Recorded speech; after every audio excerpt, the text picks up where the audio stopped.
Good morning, everyone. Good morning. Welcome to another video on this channel. Make it an amazing day. You make it. Because it's your choice and your decision what kind of day you're going to have. How is your heart today? Is your heart good?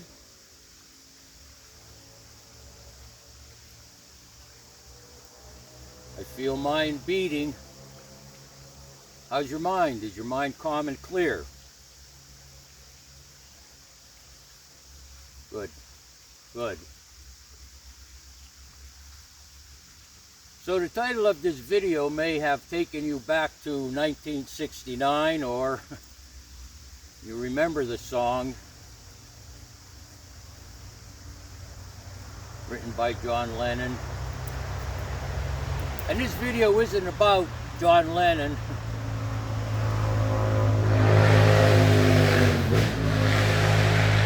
Wow.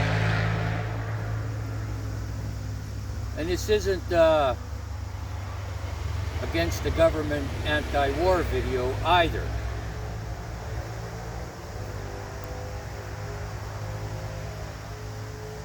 Not against the government anyway.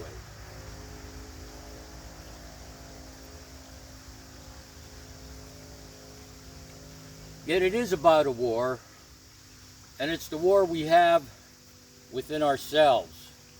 It's the war we have in our minds, and the war we have in our body.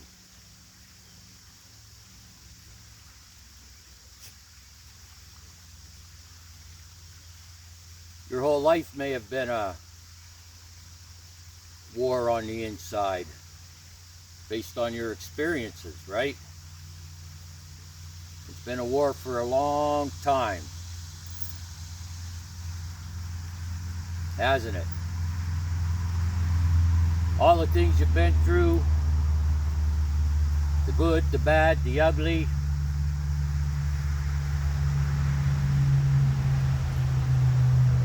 they've all brought you to this place, this moment, sitting with Johann at the sacred grove, under the sacred trees, by the sacred creek, having a sacred moment. And it is sacred to me.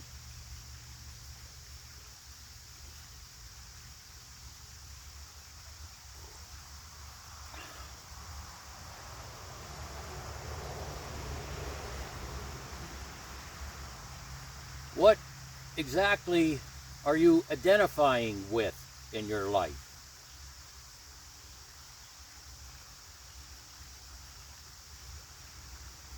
When I started to research my ancestors,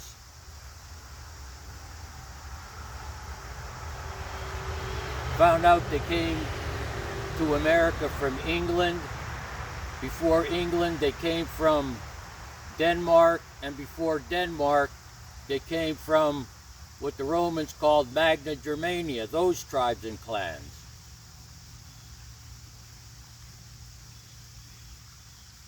And when I started to research their life, their habits, their culture, their traditions, and their rituals,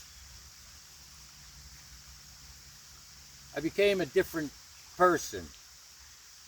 I guess you could say I found out who I am, really. Who I am. I might be here in this place and time right now, but in my veins, the blood that flows in my veins, my cells, my DNA, are connected to the past as far as my ancestors go. Now, I never met my great-great-grandparents or my great-great-great-grandparents or their great-great-grandparents, but I know what they look like because I look in the mirror when I brush my teeth in the morning. I see my ancestors. They're right here and all over.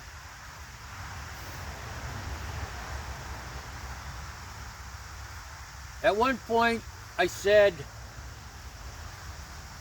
America is about patriotism, okay? Nothing wrong with that. But that focusing on that and making that the theme of my life,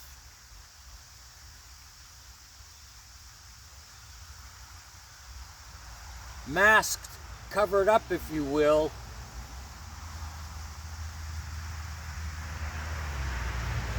my sense of being, who I am, where I came from, what they did, and what I should do as well.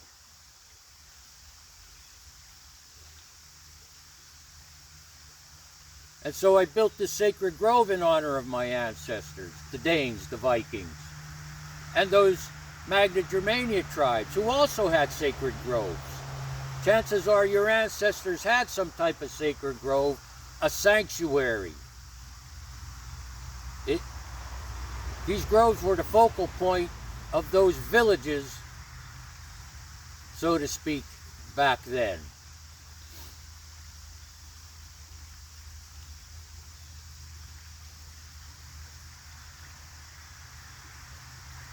In a way, you could say I diverted my attention. In a way, you could say I diverted my focus. Well, that's a true statement. That was a true statement in 1988 when I was introduced to the 12-step program. I diverted my focus from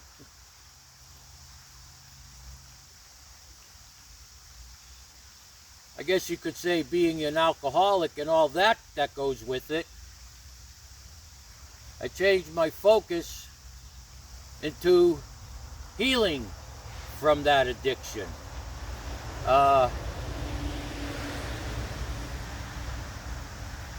And that healing has to do with spirituality. So in 1988 in the 12-step program, I was introduced to spirituality as well.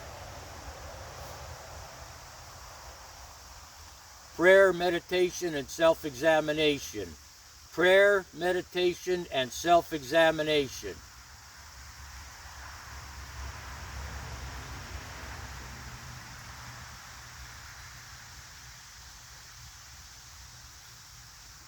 If you're bored and have nothing to do, take that course.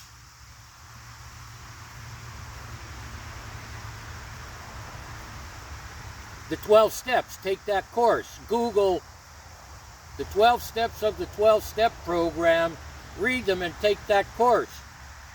And if your problem isn't alcohol or drugs, you could substitute whatever your problem is when you take that course.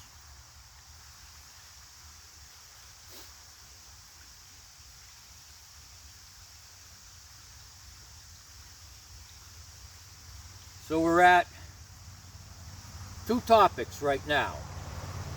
One, the war within yourself that's been going on for a long time. And two, can you give peace a chance?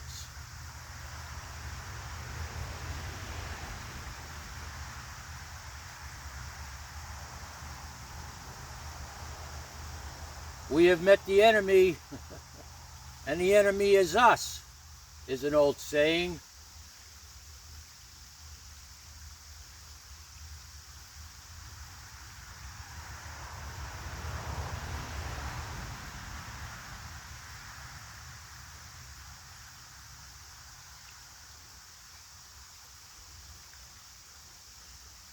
This war inside of us, it's not just in our mind, it's affected our bodies. Emotional turmoil has effect on your physical health.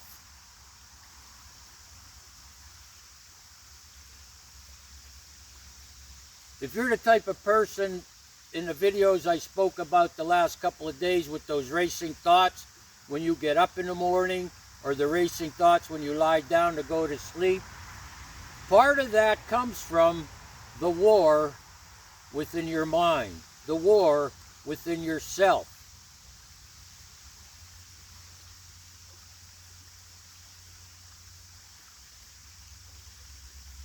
And don't think I don't get it. I get it. Absolutely. Absolutely. For years. For years. Somewhere as I was growing up, I lost those thoughts of all the good things, the happy times as a kid and teenager.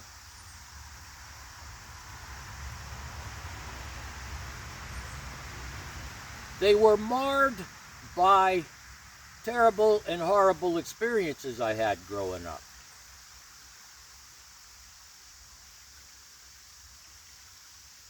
And those experiences would well up inside me every day and cause me to be angry, upset, and sometimes it got me down. Those experiences that hurt me.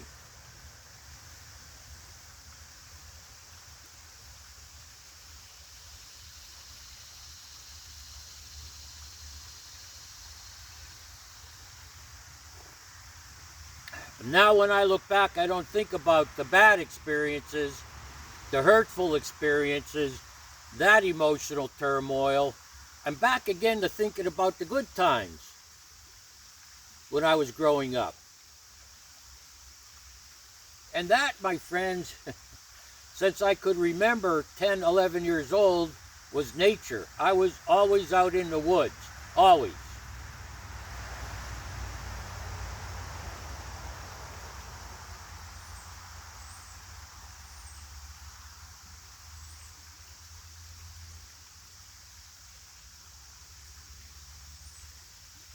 I had a therapy going on when I was a kid and I didn't even know it because my home was dysfunctional, big time, without getting into details. And I don't have to get into the details anymore. I've gone through what a lot of you have gone through.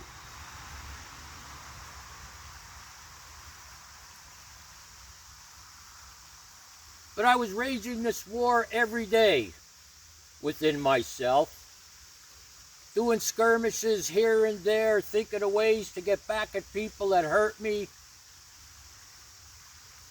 physically, emotionally, mentally, spiritually.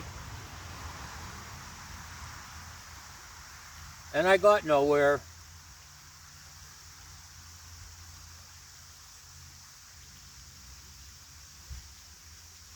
Matter of fact, I just made a bad thing worse. But after being introduced to spirituality in 1988, I started to research spiritual paths, spiritual ways, different religions, tenets, and doctrines. Hey.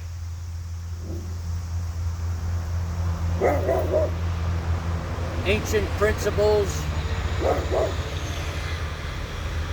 methods and ideas and concepts about how to live from times of antiquity. And I was able to understand that. I was able to understand that. It was different wording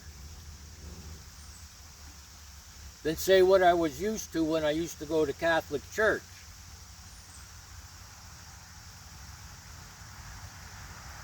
And the big difference was, and is, what I learned from these spiritual principles. At the end of the day, I'm responsible for my attitude toward the experiences I have. It's my responsibility how I act, react, or overreact to these experiences. It's my responsibility. And there's no one else to blame. It's not the devil. It's not other people. And even if it was other people,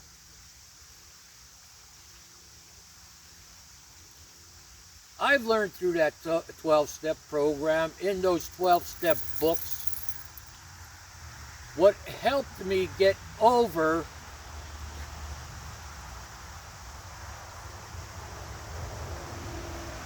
continuing skirmishes against people that harm me.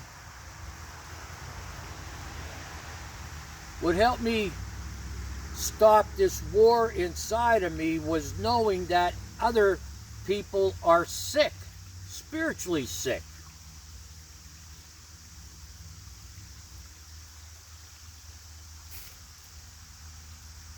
Now we could get into a discussion about what is spirituality.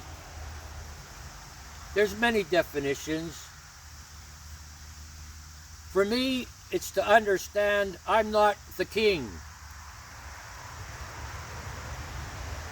I'm not the center of the world. The earth doesn't revolve around me. It's not all about me. It's also about taking problems and solving them, and they are no longer problems. There was a president who was assassinated in November of 1964, I believe it was, John F. Kennedy, and he had a saying, which I love: it's not a mistake if you correct it. It's not a war if you stop it. It's not a war inside you if you cease that battle.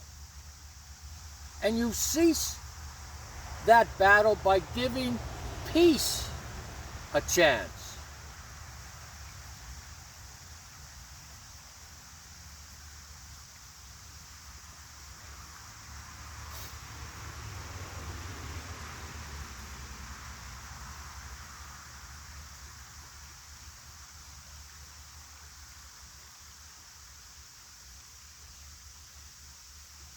If the war inside you has to do with your past,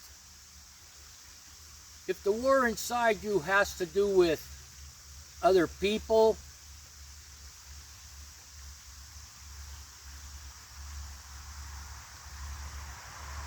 there are ways to quell that disturbance. There are ways to quell that disturbance. A wise man once said that when I am disturbed by something, a person, place, or thing, when I'm disturbed by a person, place, or thing,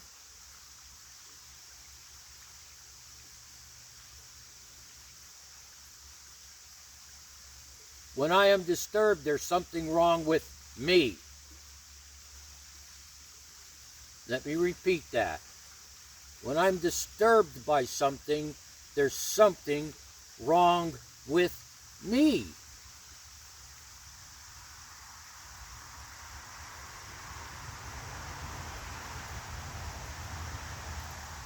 Those 12 steps helped me sort out a lot of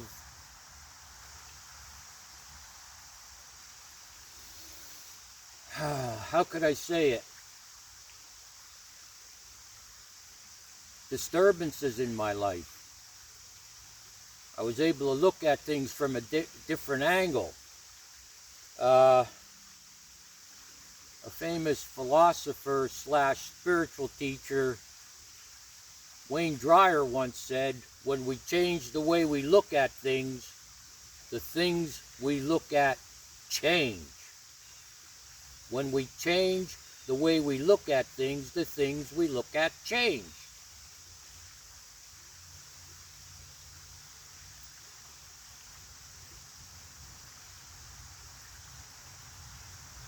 Going through those steps,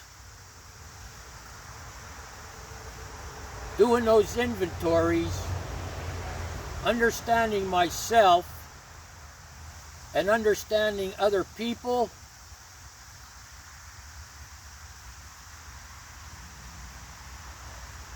led me on a path to give peace a chance. Peace and quiet appeared.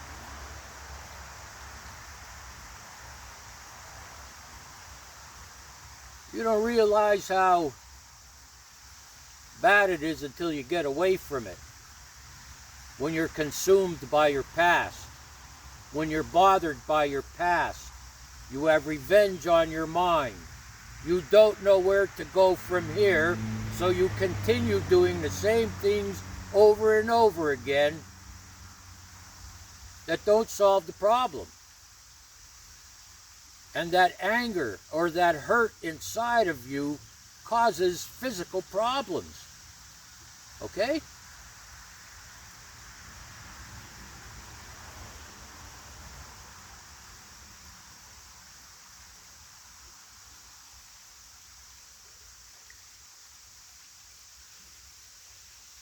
One of the techniques that really helped me give peace a chance is meditation. Meditation. To get me to sit down for 5 or 10 minutes, forget about it. I couldn't do it. I was all wrapped up in this battle going on inside me. But then I tried it, and I tried it again, and I tried it again, to sit somewhere. And this actually, what actually helped me get this grooved, Grooved, was certain times to go to meetings, sit there, no matter what happened. Just the fact I went there and sat there for an hour was something new. And that developed patience, that developed discipline, so that now, decades later, when I wake up, I know it's important for the first 5 to 10 minutes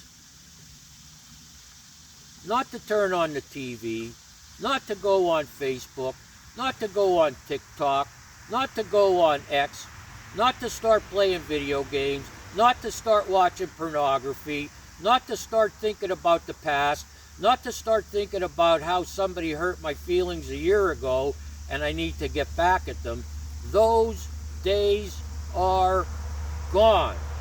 Because when I wake up, I go on my deck or in my kitchen and sit there in silence for 5 to 10 minutes and collect my thoughts. What do I have to do today? What should I do today? What am I going to do today? What do I need to do today? If it's something physical, when do I have the most energy? That takes about a minute to do every morning. That's your day. And if you spill a coffee or you can't find your keys, that doesn't mean that's how your day is going to be. You just spilled coffee and lost your keys. That doesn't mean how your day is going to be unless you want your day to be that way. Messed up.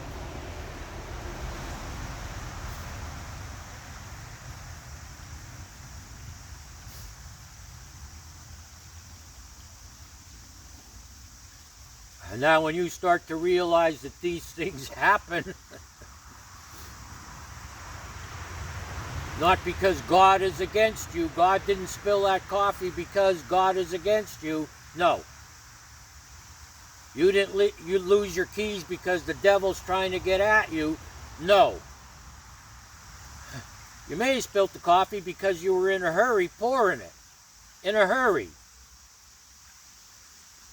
You lost your keys because you didn't put them back where you typically put them back. That has nothing to do with God or the devil. It has to do with you.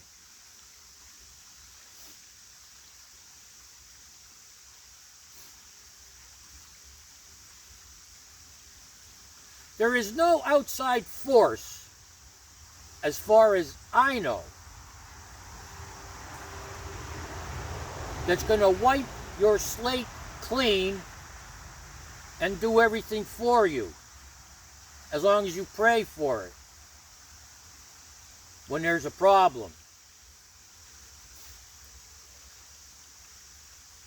What do you mean, Johan? Are you saying if I'm having difficulties, God won't help me?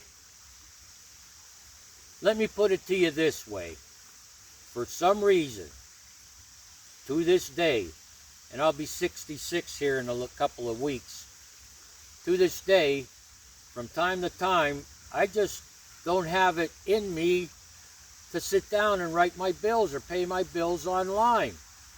There's a glitch. A glitch happens once in a while up here, and I keep delaying it until the last moment before or on the day that it's due, a bill.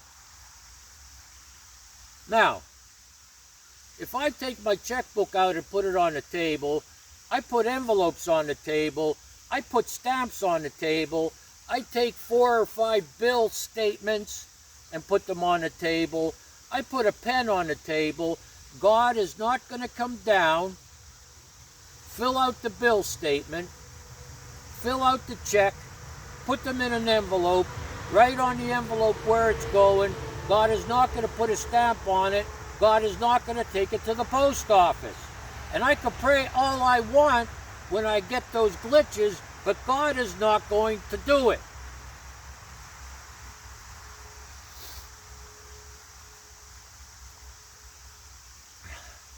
I have to tell you, it doesn't happen as often as it used to.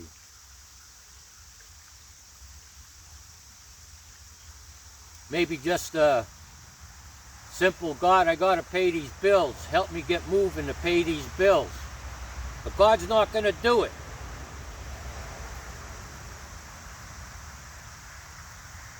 I don't have to pray those prayers anymore because, as I said, I go on my deck, I sit for 5 to 10 minutes and go over what needs to be done. And yes, it might be 4 or 5 mornings I say you got to write those bills.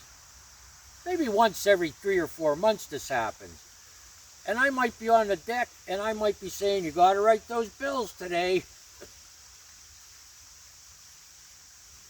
Well, I'm getting better now because they're never overdue. But I'm not blaming somebody for this. I'm not blaming something my dad did when I was a kid that I'm this way now. Those days of blaming other people are over. I'm an adult, I'm mature. It's time to take responsibility for my actions. But that's a little glitch I have, you know? It's a glitch.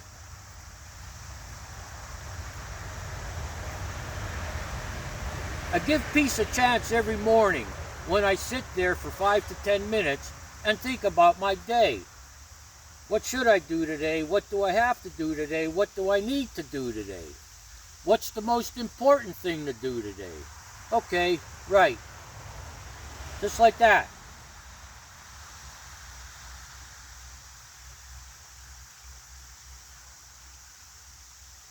Then I come down here. This morning I was doing my ice packs. My body's stiff. The temperatures are changing. I did my infrared pad. And then I come down here, and guess what I do down here? I give peace a chance again. Peace. I give it another chance just by sitting here. You know, I look at titles of videos from spiritual people online and I'm like, yeah, that's technical stuff, that's technical stuff, that's technical stuff. Yes, I know about it, but why don't I speak about it? Okay? There are some people that pursue this teaching by the psychiatrist Carl Jung about getting in touch with your dark side, your shadow. Then there's people that talk about how to raise your vibration. Then there's people that talk about rituals after you're around a toxic person.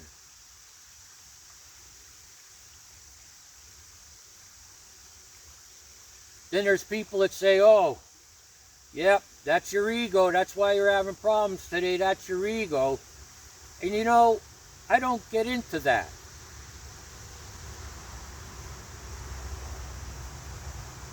I keep it simple and basic.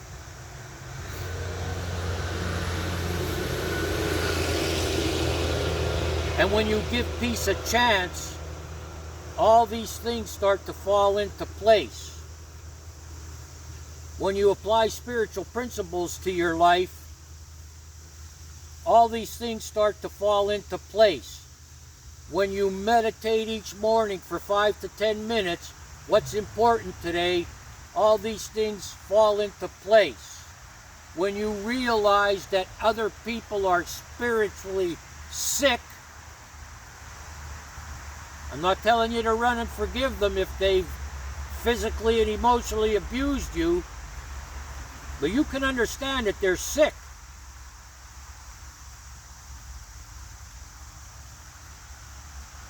And there's a good possibility those ways have been passed on from a few generations back. So now you stop it. You stop it here and now. You stop it.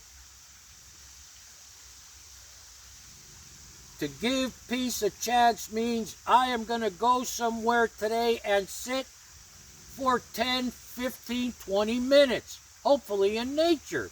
Just sit there in nature.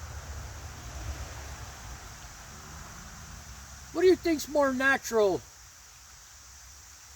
to the human body? All right? What do you think's more natural to the eyes and the senses? Playing video games all day, watching porn all day, thinking about getting even with somebody all day, worrying about your past, or going into nature for about an hour or two, for a walk in the woods, up the mountains, at a state park? What's more natural to the senses? I mentioned it last week. Sensory overload from all these devices. All of them. The clock, you know, with the red numbers there that you stare at every 20 minutes. Your television, your phone, your computer.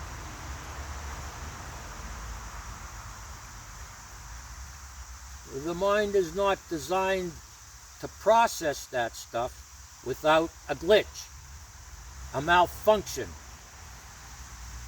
The same thing goes for if you're living each day with a war inside yourself and doing skirmishes to get at people.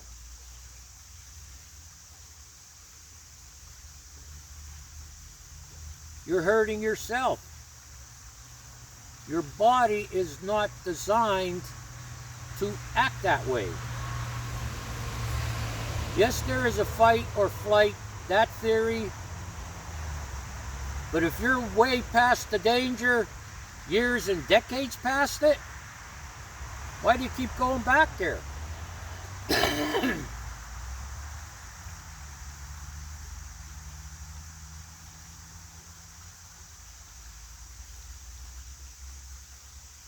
To give peace a chance means today I am going to be responsible for what I think about, what I focus on, what I do.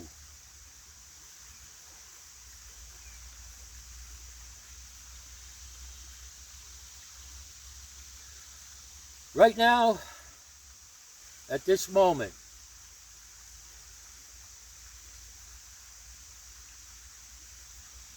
having gone through all the things I've gone through, my whole life, from the beginning to now, from the turmoil to recovery and healing, I can tell you this. Give peace a chance means to me I'm all right with myself and I'm all right with the world.